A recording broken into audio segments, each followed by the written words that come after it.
বাবা, এ তো সাজানো বাগান রে। সামনে বেড়া দেয়া, বেড়ার তো একটা ছাগল কাবে করেছে। পজিশন নষ্ট করবি না। বেড়া টপকে ওর সঙ্গে দেখা করতে কি করে যাবো সেই আইডিয়াটা দে।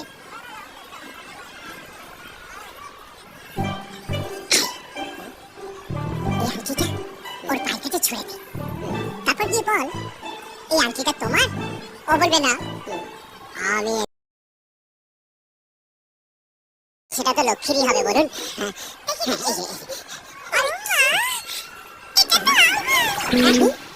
এই চেয়েছি রে, এইটা আমার আংটি।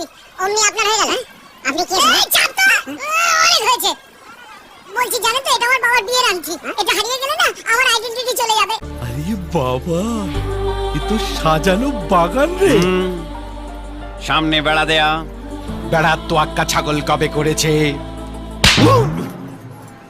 পজিশন নষ্ট করবি না। বেড়া টপকে ওর সঙ্গে দেখা করতে কি করে যাব সেই আইডিয়াটা দে।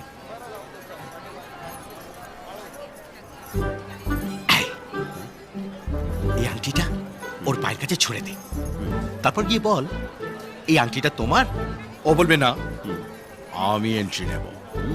বলবো আংটিটা আমার। তুই আংটিটা আমায় ফেরত দিয়ে দিবি।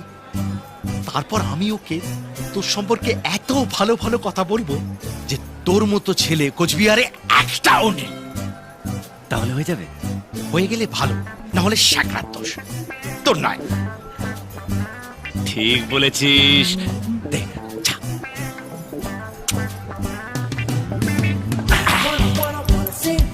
মানে মন্দিরটা এত সুন্দর।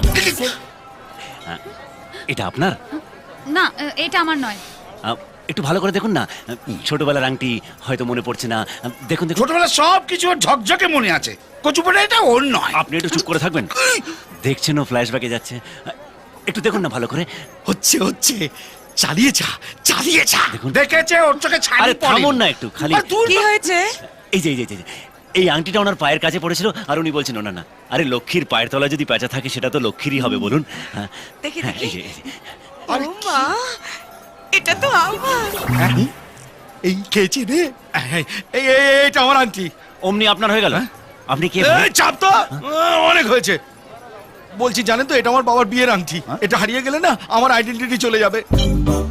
আচ্ছা আমি বুঝিয়ে বলছি, দাঁড়ান। ওখানে আমি আংটিটা দিয়েছিলাম, বলেছিলাম আপনার পায়ের কাছে ছুঁড়ে দিতে, তারপর পায়ের থেকে তুলে আপনার হাতে দিতে, মানে তাই দিয়ে যদি কথা বলার একটা চান্স পায়। এবার ব্যাপারটা বুঝতে পেরেছেন তো?